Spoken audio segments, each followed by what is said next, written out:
Assalamualaikum warahmatullahi wabarakatuh. Bismillahirrahmanirrahim. Alhamdulillahi rabbil alamin. Wassalatu wassalamu ala ashrafil mursalin wa imamil muttaqin, Nabina wa habibina Muhammadin wa ala alihi wa sahbihi ajma'in. Subhanaka la ilma lana illa ma 'allamtana innaka antal alimul hakim. Para jamaah Masjid Baitul Hakam, mari sejenak kita mempelajari hadis-hadis Nabi kita, Nabi Muhammad sallallahu alaihi wasallam, sehingga dengan mempelajari hadis-hadis Nabi kita mempererat keterhubungan kita dengan Nabi Muhammad sallallahu alaihi wasallam.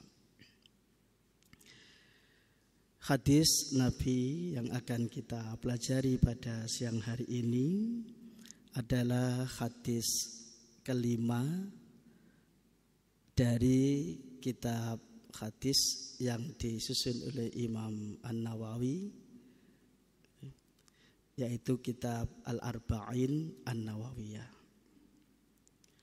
Kita langsung masuk ke hadisnya. Qala al-muallifu al-Imam Yahya bin Zakaria An-Nawawi rahimahullahu ta'ala, nafa'anallahu bihi wa bi'ulumih. Al-hadithul khamis. An ummil mu'minina ummi Abdillahi Aisyata radhiyallahu anha qalat, qala Rasulullah sallallahu alaihi wasallam, man ahdatha fi amrina hadza ma laisa minhu fahuwa raddun. Rawahul Bukhari wa Muslimun. Wa fi riwayatin li Muslimin, man amila amalan laisa alaihi amruna fahuwa raddun. Yang akan kita bahas dari hadis kita ini ada tiga.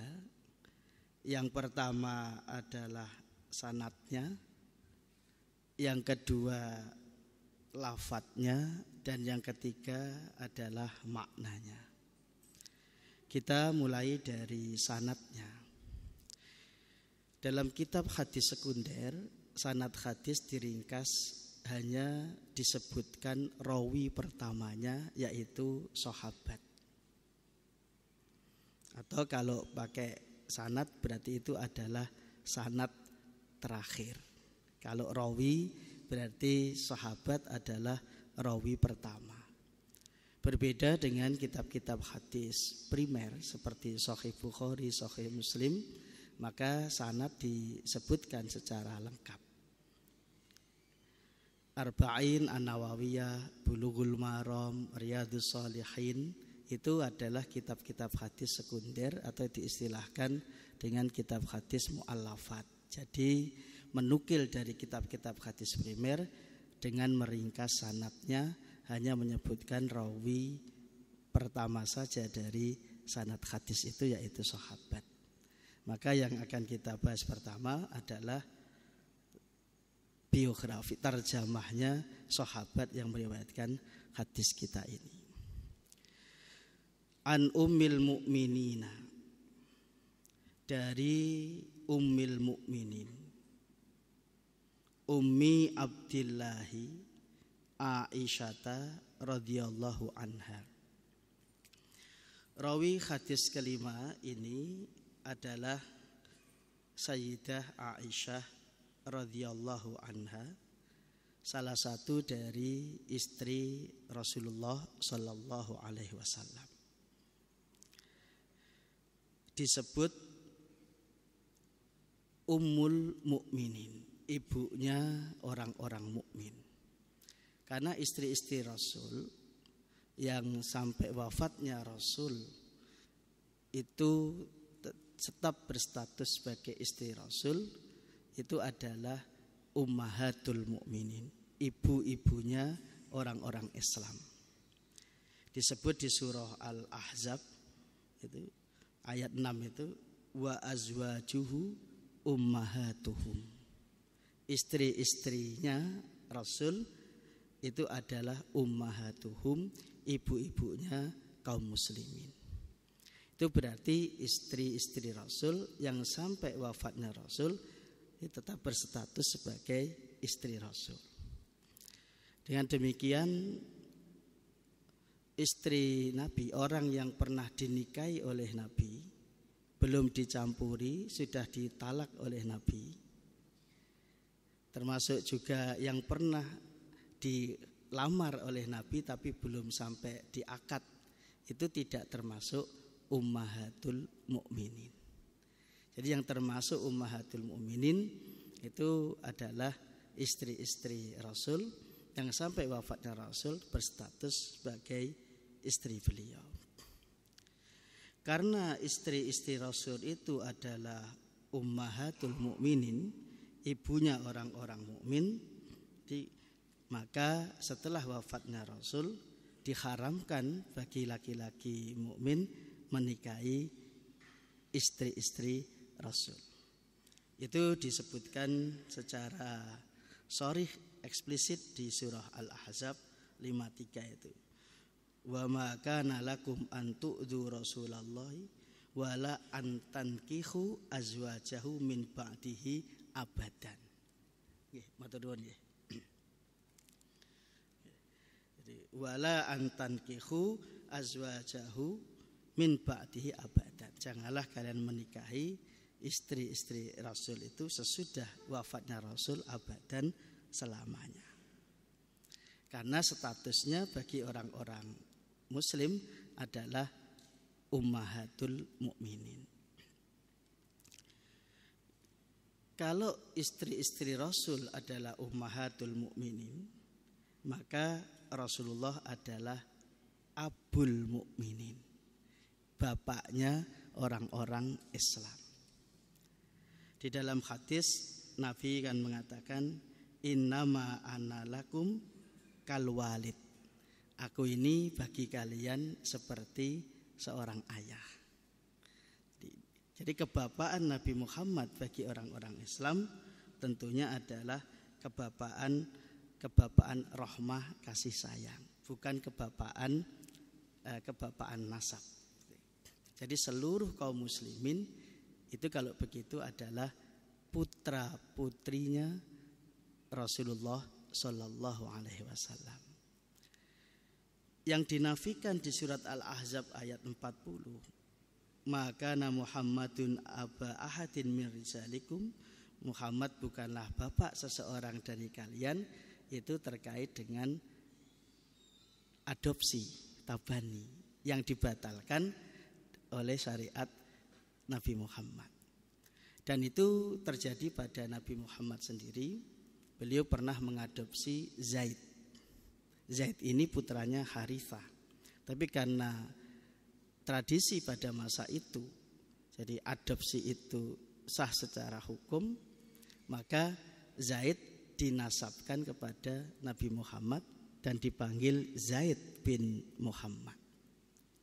Nah, terus kemudian itu dibatalkan dengan turunnya Al-Quran. Nah, akhirnya Zaid dipanggil sesuai dengan bapaknya, yaitu Zaid bin Harithah. Pengharaman adopsi ini karena terjadi intisab, penasaban seseorang kepada yang bukan nasabnya, dan itu akan mengacaukan tata keluarga.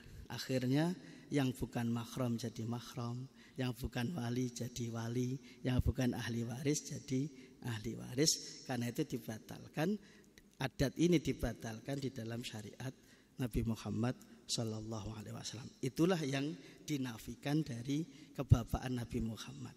Tapi kalau kebapaan dalam kaitannya kasih sayang, maka seperti sabda Nabi, innama ana lakum kal walid. Aku ini bagi kalian seperti seorang ayah. Berarti kita semua kaum muslimin adalah putra-putra Rasulullah sallallahu alaihi wasallam.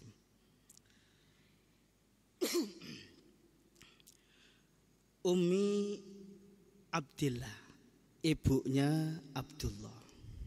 Ini adat Arab bahwa seseorang itu selain jadi memiliki nama lahir juga dipanggil dengan kunyah. Abu siapa atau ummu siapa. Umumnya kunyahnya itu adalah nama anak barep, anak yang paling besar. Meskipun ada juga yang kunyahnya itu anaknya yang terakhir juga ada. Imam Ahmad bin Hambal itu dikunyahi dengan putranya yang ragil, tidak dengan putranya yang barep, karena yang punya kelebihan putranya yang ragil itu. Sayyidah Aisyah itu tidak diberi keturunan oleh Allah. Jadi, tapi di hadis ini beliau dikunyai Ummu Abdillah. Karena Abdullah ini adalah putranya Sayyidah Asma. Sayyidah Asma itu saudara perempuannya Sayyidah Aisyah, berarti keponakannya Sayyidah Aisyah. Nabi mengizinkan Sayyidah Aisyah berkunyah dengan ponakannya sehingga beliau disebut Ummu Abdillah, ibunya Abdullah. Aisyah namanya adalah Aisyah radhiyallahu anha, putranya sahabat mulia Sayyidina Abu Bakar As-Siddiq. Sayyidah Aisyah ini dinikahi Nabi sewaktu masih di Makkah, ketika beliau berumur 6 tahun. Itu yang dinyatakan di dalam Sahih Bukhari. Bagi kita yang hidup di zaman ini dan di Surabaya, jadi pernikahan anak umur 6 tahun itu tentu terasa janggal. Jadi, tetapi mari kita coba lihat jadi bagaimana pernikahan Nabi dengan Sayyidah Aisyah ketika Sayyidah Aisyah itu berumur 6 tahun. Yang menikahkan adalah bapak kandungnya sendiri, yaitu Sayyidina Abu Bakar As-Siddiq. Dan ini sering menjadi sasaran jadi orang-orang yang dengki dengan Islam, yang dengki dengan Nabi Muhammad. Pada masa Nabi itu ada orang-orang musyrik tidak mengakui kerasulan Nabi Muhammad. Bahkan orang-orang Yahudi Madinah itu sangat dengki dengan Nabi Muhammad. Jadi mereka orang-orang musyrik menjuluki Nabi penyihir. Mereka ada yang menyebut Nabi Majnun begitu. Tapi tidak ada satupun baik orang-orang musyrik maupun Yahudi yang sangat dengki dengan Nabi itu kemudian mencela pernikahan Nabi dengan Sayyidah Aisyah. Kenapa demikian? Karena pada masa itu jadi pernikahan kalau cara Jawa niku tunggon itu adalah adat yang ma'ruf itu di masyarakat saat itu. Banyak orang-orang yang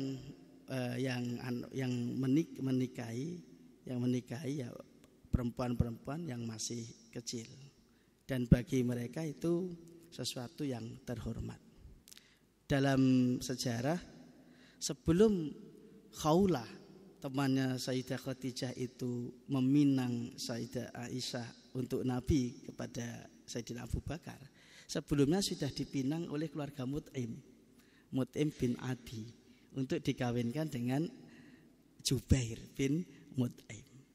Artinya itu menunjukkan bahwa jadi pada saat itu jadi itu tunggon itu adalah sesuatu yang berlaku pada adat masyarakat itu. Makanya orang musyrik bahkan orang Yahudi pun tidak ada yang mencela Nabi dalam hal ini. Saya pernah membaca berita di Wonogiri, di beberapa kecamatan itu ada adat tunggon. Jadi sudah sejak kecil dinikahkan oleh bapaknya. Dan bagi orang tua yang anaknya sudah dapat tunggon itu terhormat. Itu terhormat. Ya baru nanti berumah tangganya setelah anaknya itu siap berumah tangga. Jadi Nabi Muhammad dinikahkan dengan Sayyidah Aisyah oleh Sayyidina Abu Bakar itu di Mekah belum berumah tangga. Setelah di Madinah, Sayyidah Aisyah sudah dalam usia yang siap untuk membina rumah tangga, barulah diantarkan oleh ibunya Ummu Ruman terus berumah tangga dengan Nabi Muhammad Sallallahu Alaihi Wasallam.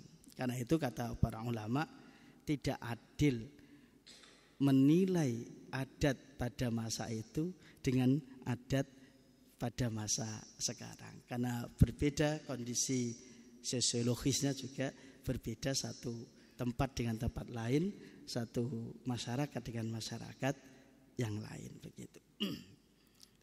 Ini sekilas tentang apa namanya Sayyidah Aisyah, periwayat hadis kita ini.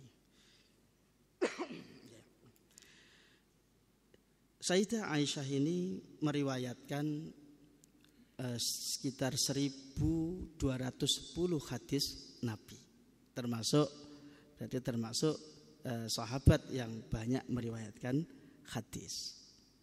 Di sana di Musnad Ahmad bin Hambal itu bisa dilihat itu hadis. Jadi Musnad Ummul Mukminin Aisyah radhiyallahu anha itu di sana dicantumkan seluruh riwayat Sayyidah Aisyah dari Nabi Muhammad sallallahu alaihi wasallam. Itu sekilas tentang sanad hadis kita ini. Berarti karena ini diriwayatkan oleh Sayyidah Aisyah, berarti jelas ketersambungannya dengan Rasul dari Nabi Muhammad sallallahu alaihi wasallam. Dan hadis ini yang meriwayatkan adalah Sayyidah Aisyah satu-satunya. Tidak ada sahabat lain yang meriwayatkan hadis kita ini. Jadi hadis ini itu yang meriwayatkan satu-satunya adalah Sayyidah Aisyah radhiyallahu anha. Kita lanjutkan ke bagian kedua, yaitu lafadz hadisnya.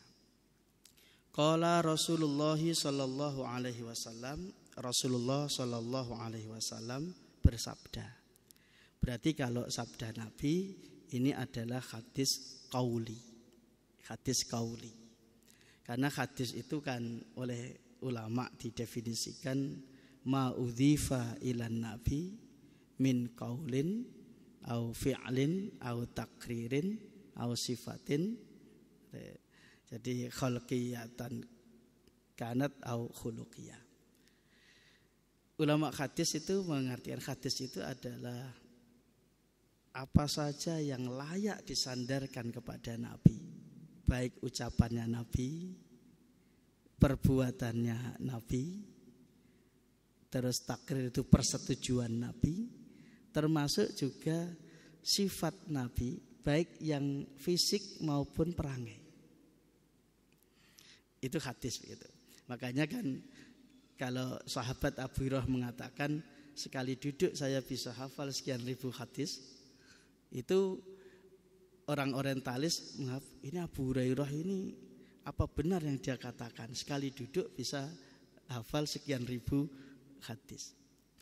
Kalau kita memahami hadis itu hanya sabda Nabi, ya mustahil satu kali duduk Abu Hurairah langsung hafal ribuan hadis. Tapi karena hadis itu termasuk juga sifat Nabi, baik fisik maupun perangai. Waktu itu Nabi sisirannya belah mana, rambutnya seberapa panjangnya, terus kemudian waktu itu duduknya bagaimana, dan sebagainya, pakaian dipakai saat itu bagaimana. Maka itu logis kalau sekali duduk bisa hafal sekian ribu hadis. Karena tidak hanya ucapan tapi perbuatan, persetujuan, termasuk sifat-sifat Nabi, baik sifat-sifat fisik maupun perangai. Itu di situ. Itu yang disebut dengan hadis. hadis yang diriwayatkan oleh Sayyidah Aisyah ini adalah hadis qauli. Jadi sabda Rasulullah sallallahu alaihi wasallam.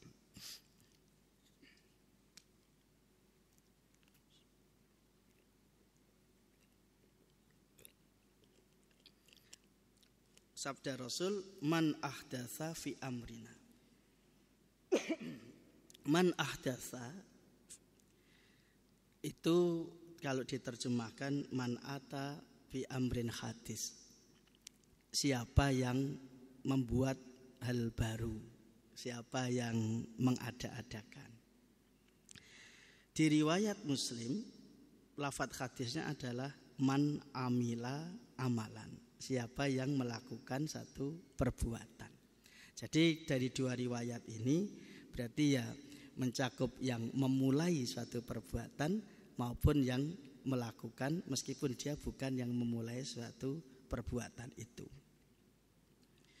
Fi amrina hada, di dalam urusan kami ini. Di dalam urusan kami ini, berarti ini adalah di dalam urusan Nabi, urusan Rasul. Untuk memahami lafadz fi amrina hada dalam urusan kami ini bisa merujuk kepada hadis Nabi yang lain yang terkodifikasi di dalam Sahih Muslim.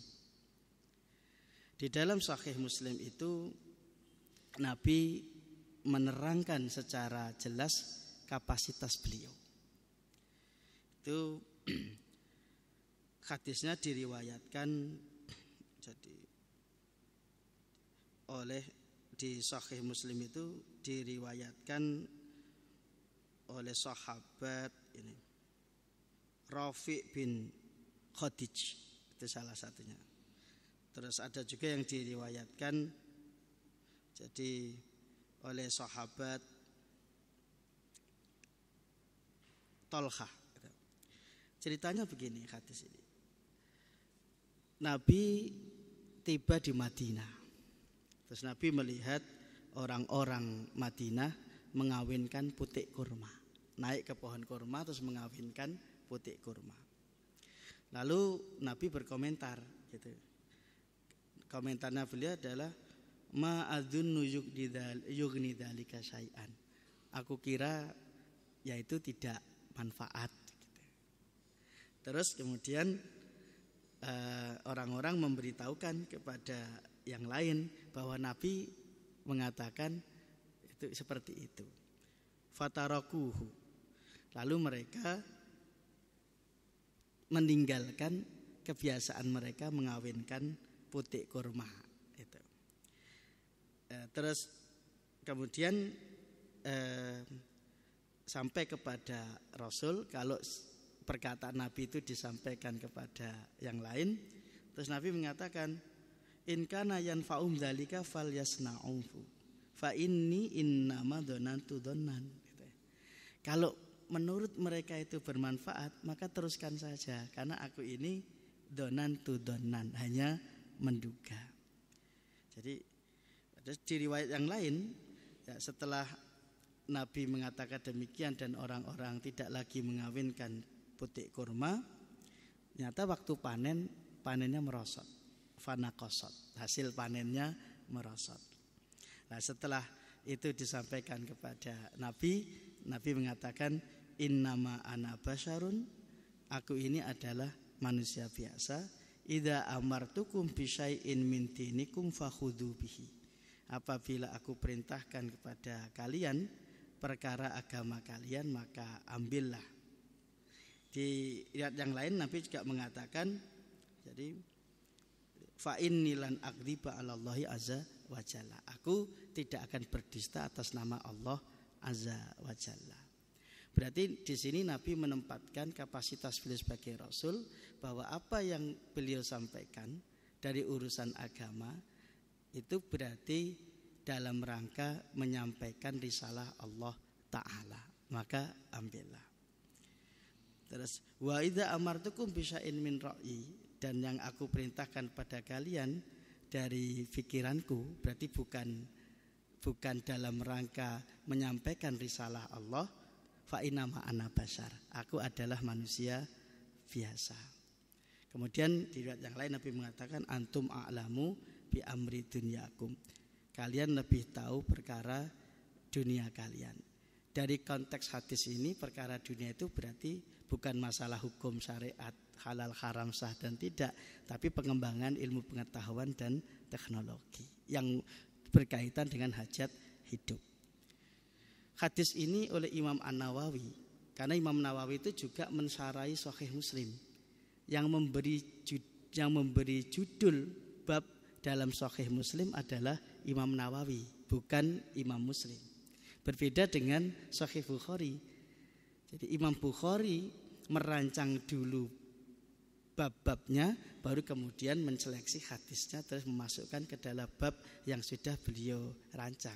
Sehingga bab-bab di dalam Sahih Bukhari itu menunjukkan fikihnya Imam Bukhari terhadap hadis. Jadi kalau kita ingin mempelajari fikihnya Imam Bukhari dari hadis Nabi, ya tinggal membaca bab yang sudah ditulis oleh Imam Bukhari.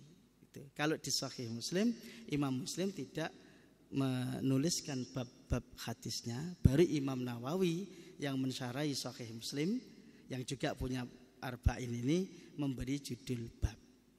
Oleh Imam Nawawi hadis tadi diberi judul bab babu wujubi imtitsali ma qalahu syar'an, bab wajibnya mengikuti yang disabdakan Nabi sebagai syariat. Berarti yang dalam rangka menyampaikan risalah. Duna ma dzakarahu min ma'ayisid dunya.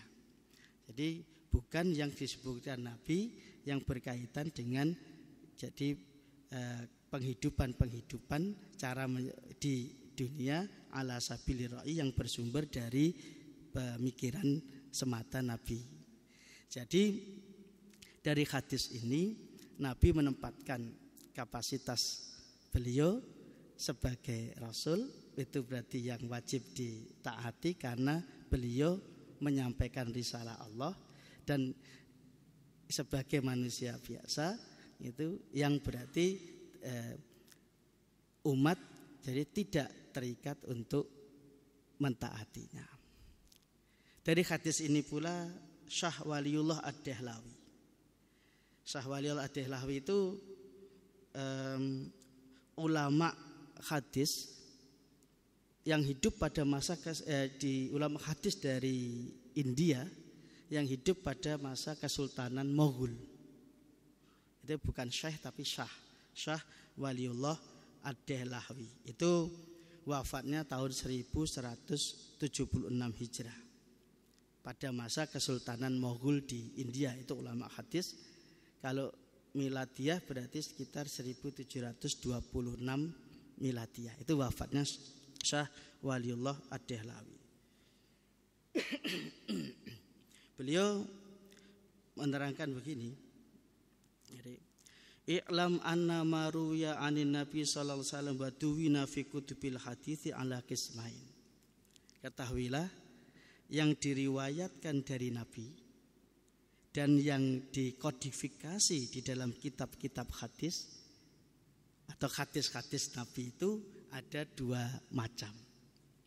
Yang pertama, ma sabiluhu sabilu tabligh risalah, yaitu hadis-hadis Nabi yang dalam rangka tablighur risalah, menyampaikan risalah, berarti menyampaikan pesannya Allah.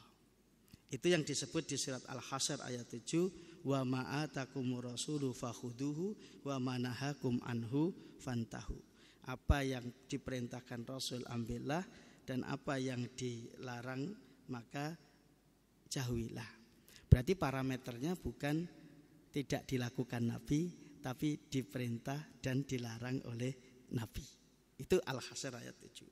Nah, berarti hadis-hadis Nabi yang dalam rangka tablighur risalah, menyampaikan risalah, maka hadis-hadis itulah yang disebut dengan sunnah atau disebut juga dengan syariat. Jadi ini untuk beliau membedakan antara hadis dan sunnah. Jadi hadis-hadis Nabi yang disampaikan dalam rangka tablighur risalah, menyampaikan risalah syariat, maka inilah yang disebut dengan sunnah. Itu juga yang dipahami oleh Sayyidah Aisyah. Pada saat haji, Nabi itu singgah di Abtah. Pada saat melaksanakan ibadah haji, beliau singgah di Abtah. Nah, terus kemudian Sayyidah Aisyah mengatakan nuzulul Abtah laisa bisunnah. Singgah di Abtah bukan sunnah. Padahal dilakukan oleh Nabi. Tapi Sayyidah Aisyah mengatakan nuzulul Abtah laisa bisunnah. Itu di Sahih Bukhari. Artinya apa? Itu dilakukan Nabi bukan dalam rangka menerangkan, mencontohkan manasik haji. Bukan dalam rangka tabligh risalah, tetapi Nabi memiliki keperluan secara pribadi. Makanya Sayyidah Aisyah mengatakan laisa bisunnah. Syekh Waliullah Ad-Dahlawi membagi hadis yang bagian pertama itu yang disampaikan ala sabili tabligh risalah. Dalam rangka menyampaikan risalah, inilah yang disebut dengan sunnah.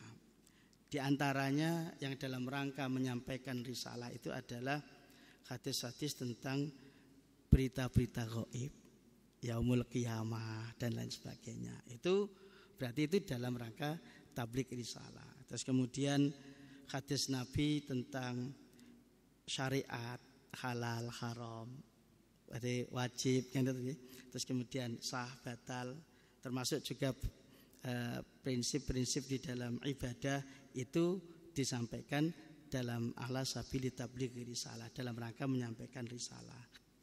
Hadis-hadis Nabi tentang akhlak, hadis Nabi tentang akhlak, tentang adab itu juga jadi dalam rangka menyampaikan risalah. Hadis Nabi tentang keutamaan amal itu kata Syekh Wali Ad-Dahlawi itu juga dalam rangka menyampaikan risalah. Ada hadis Nabi yang malaisa min babi tabligh risalah, yang bukan dalam rangka menyampaikan risalah. Yang bukan dalam rangka menyampaikan risalah berarti ini bukan sunnah. Seperti Nabi tadi mengatakan, jadi aku kira kalian mengawinkan putik kurma itu ya tidak ada manfaatnya. Itu disampaikan Nabi bukan dalam rangka tabligh risalah. Maka beliau mengatakan, jadi aku cuma mengatakan itu berdasarkan dugaan, inama ana bashar. Nabi menjelaskan dengan tegas kapasitas beliau bahwa beliau ketika mengatakan itu bukan sebagai rasul tapi sebagai pribadi. Jadi beliau mengatakan itu bukan dalam rangka tabligh risalah. Nah, itu yang bukan dalam rangka tabligh risalah berarti itu bukan sunnah. Apa saja hadis-hadis Nabi yang bukan dalam rangka tabligh risalah? Di antaranya kata Syekh Wali Ad-Dahlawi adalah faminhu at-tibbu. Wa hadza yaduluna ala anna Syekh Ad-Dahlawi yara anna al-wasfat at-tibbiyah al-ma'thurah laysat min babi tablighir risalah. Wa bi ibaratin ukhra laysat min as-sunnah at-tasyri'iyah. Jadi li anna mustanadaha at-tajribah. Di antaranya adalah hadis-hadis Nabi tentang pengobatan. Itu menurut Syekh Waliullah Ad-Dahlawi laisa min babi tabligh risalah, bukan dalam rangka menyampaikan risalah. Itu kalau demikian maka berarti itu laisa minas sunnah, bukan termasuk sunnah, atau dengan kata lain bukan termasuk syariat. Mengapa? Li'anna mustanadaha at-tajribah, karena sandarannya bukan wahyu tapi pengalaman empirik. Di antara yang lain misalnya, jadi ma fa'alahu Nabi SAW ala sabilil adah dunal ibadah, yang dilakukan Nabi sebagai kebiasaan bukan ibadah. Misalnya model pakaian yang dipakai oleh Nabi, termasuk juga selera parfum beliau dan lain sebagainya yang merupakan itu bukan itu hadis Nabi tapi laisa min babi tablighi risalah, bukan dalam rangka menyampaikan risalah, maka itu laisa minas sunnah, bukan termasuk sunnah, berarti bukan syariat. Itu penjelasan Syekh Waliul Ad-Dahlawi jadi terkait dengan hadis yang ada di Sahih Muslim tadi. Kembali ke hadis arba'in kita, berarti yang dimaksud jadi fi amrina hadza, dalam urusan kami, itu berarti dalam perkara syariat. Jadi bukan perkara-perkara yang berkaitan dengan perkembangan ilmu pengetahuan, terus kemudian kebiasaan yang tadi dijelaskan oleh Syekh Waliullah Ad-Dahlawi. Itu makna apa namanya? Ma laisa fi amrina hadza. Fi amrina hadza, di dalam urusan kami ini berarti urusan agama, urusan syariat. Berarti kalau masalah pengembangan teknologi, ilmu pengetahuan, alat-alat tidak tercakup di dalam hadis ini. Itu ya urusan syariat saja. Ma laisa minhu, kalau diterjemahkan literalkan apa yang bukan darinya. At-Tufi yang mensarai arba'in, beliau mengartikan ma laisa minhu. Ma laisa minhu itu beliau artikan la yastanidu ila syai'in min adillati syar'i, yang tidak bersandar kepada dalil syara. Jadi perbuatan itu tidak bersandar pada dalil syara. Dalil syara itu apa itu? Dalil-dalil syara atau secara sederhana diartikan dalil-dalil agama itu diisyaratkan di dalam surah An-Nisa yang ayatnya masyhur itu. Ya ayyuhalladzina amanu atiullaha wa atiur rasula wa ulil amri minkum fa in tanaza'tum bi syai'in farudduhu ilallahi war rasul. Ayat ini mengisyaratkan dalil-dalil agama, mengisyaratkan sumber-sumber syariat Islam. Yang pertama adalah atiullaha, berarti taatilah Allah. Berarti sumber pertama syariat agama kita adalah kitabullah, Al-Quran. Berarti dalil syarak pertama adalah Al-Quran. Wa atiur rasul, dan taatilah Rasul. Ini menunjukkan bahwa sumber kedua dalam syariat agama kita adalah sunnah Rasul. Karena mentaati Rasul, berarti yang ditaati itu adalah yang disabdakan Nabi, yang dilakukan Nabi dalam rangka tabligh risalah, menyampaikan risalah. Itu di situ yang tadi dijelaskan di awal. Terus kemudian yang ketiga wa ulil amri minkum, itu mengisyaratkan ijma' ulama, mengisyaratkan ijma' ulama. Wa ulil amri minkum itu mengisyaratkan jadi sumber syariat yang ketiga yaitu ijma' ulama. Ya, meskipun ini bukan pokok, yang pokok adalah Alkitab dan Sunnah. Kemudian ijma' ulama itu kalau tidak didapati nasnya dalam Al-Quran maupun Sunnah. Terus kemudian yang keempat fa in tanaza'tum fi syai'in, jadi faruddu ilallahi wa rasul, kembalikanlah kepada Allah dan Rasul. Itu mengisyaratkan yang keempat yaitu qiyas. Inilah yang disebut dengan dalil-dalil syara yang pokok yang disepakati oleh para ulama. Yang pokok ini yang asal ya dua, kemudian yang dua itu adalah mengikuti, yaitu Al-Quran, Sunnah Rasul, ijma' ulama, dan qiyas. Berarti ma laisa minhu itu yang tidak bersandar pada dalil-dalil syara, baik itu Quran, Sunnah, ijma' maupun qiyas. Ya, perbuatan yang tidak bersandar pada itu fahuwa raddun ay mardudun, maka perbuatan itu raddun mardudun, ditolak, berarti tidak dianggap, tidak diterima, berarti tidak dianggap. Itu makna lafal itu ada lafaz hadis kita ini. Lalu kita masuk ke bagian yang ketiga, masih ada. masuk bagian akhir dari pembahasan ini, yaitu makna hadisnya. Kalau tadi sanadnya sudah, lafadznya sudah, sekarang bagian akhir dari hadis kita ini adalah makna hadisnya. Hadis ini gandengannya hadis innamal a'malu binniyat yang diriwayatkan oleh Sayyidina Umar. Dan hanya Sayyidina Umar saja yang meriwayatkan hadis innamal a'malu binniyat. Kalau di Arba'in hadis nomor 1. Saya juga tidak tahu apa alasannya Imam Nawawi kok tidak mencantumkan hadis ini nomor 2 setelah hadis innamal a'malu binniyat. Padahal semua ulama itu menyebut ini gandengannya hadis innamal a'malu binniyat yang diriwayatkan oleh Sayyidina Umar.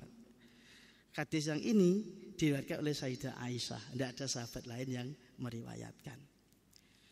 Kalau hadis Sayyidina Umar innamal a'malu binniyat itu adalah timbangan batin amal. Jadi berarti diterimanya amal itu timbangannya adalah, timbangan batinnya adalah keikhlasan. Sholatnya sudah terpenuhi syarat rukunnya, tapi riya, berarti timbangannya pakai timbangan innamal a'malu binniyat. Berarti sholatnya tetap sah, kewajibannya gugur, tapi tidak dipahalai. Tidak dipahalai itu maknanya bagaimana?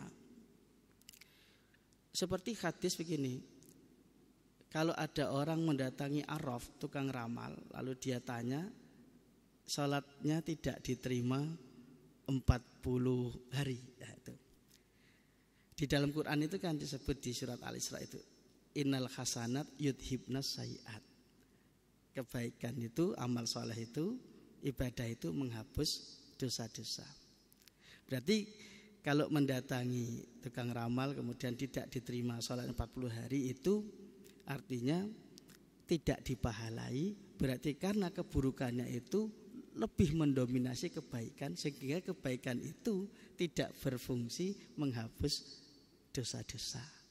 Itu gitu. Makanya hadis innamal a'malu binniyat itu timbangan batin amal.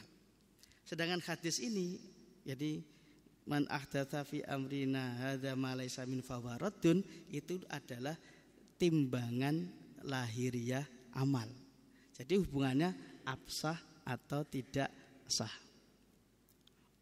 Berarti kalau dia maknai secara umum, jadi perbuatan yang tidak perbuatan syariat, bukan perbuatan sehari-hari tadi seperti mengembangkan ilmu dan teknologi, pertanian dan sebagainya, tapi perbuatan syariat yang tidak bersandar pada dalil syara, maka perbuatan itu tidak sah. Berarti kalau demikian, karena hadis ini adalah timbangan lahiriah amal, berarti mencakup ya ibadah ya muamalah. Misalnya begini, sholat tidak menghadap kiblat, berarti tidak bersandar pada dalil syara, berarti fahuwa raddun, maka ditolak, berarti tidak sah. Kalau tidak sah berarti kan tidak dianggap, berarti belum teranggap mengerjakan kewajiban sholat. Itu contoh. Terus kedua, misalnya di dalam masalah jual beli, jual beli, jual beli gharar, barangnya tidak jelas, maka dengan demikian akadnya adalah fasid, rusak, berarti tidak sah akad jual belinya, fahuwa raddun. Pernikahan juga, jadi nikah tanpa wali atau nikah saksinya cuma satu, fahuwa raddun, maka itu tertolak karena perbuatan itu tidak bersandar pada dalil syara. Berarti secara makna hadis ini, hadis Sayyidah Aisyah ini, hadis ini adalah jadi secara perbuatan-perbuatan yang tidak bersandar pada dalil syara, maka perbuatan itu tidak sah dan tidak teranggap baik itu ibadah, muamalah maupun munakahah, pernikahan. Kalau termasuk akad, berarti akadnya juga tidak sah. Itu hadis ini. Berarti kalau demikian, hadis ini itu adalah premis mayor bagi hadis-hadis lain yang rinci. Jadi itu dalil generalnya, hadis general. Jadi hadis general, jadi untuk perbuatan yang tidak bersandar pada dalil syara. Sebenarnya kan tadi kalau misalnya di sholat tidak menghadap kiblat ada dalil khususnya, rincinya. Terus kemudian jual beli tadi ada dalil khususnya, ada hadis khususnya. Kemudian nikah ada hadis khususnya, la nikaha illa biwaliyin wa syahidai abdin. Berarti posisi hadis Aisyah ini itu adalah seperti hadis general. Hadis general yang melingkupi hadis-hadis yang rinci. Jadi semacam premis mayor. Jadi kesimpulannya secara makna hadis Sayyidah Aisyah ini adalah gandengan hadis Sayyidah Umar innamal a'malu binniyat, yang hadis itu adalah timbangan batiniah amal, yaitu diterima tidaknya itu keikhlasannya. Kalau ini adalah timbangan lahiriah, berarti terpenuhi atau tidak syarat dan rukunnya, berarti mencakup ibadah, kemudian muamalah dan termasuk munakahah. Demikian hadis ini sudah sampai ketiga. Sudah cukup waktunya Ustaz Mukhlis. Mudah-mudahan ngaji kita ini bermanfaat untuk kita semua, dan sekali lagi semoga ini semakin memperdekat keterhubungan kita dengan Bapak kita, yaitu Nabi Muhammad sallallahu alaihi wasallam. Allahumma amin. Kita tutup dengan kafaratul majlis. Subhanakallahumma bihamdik asyhadu an la ilaha illa anta astaghfiruka wa atubu ilaik. Wa billahi taufiq wal hidayah wa ridha wal inayah. Assalamualaikum warahmatullahi wabarakatuh.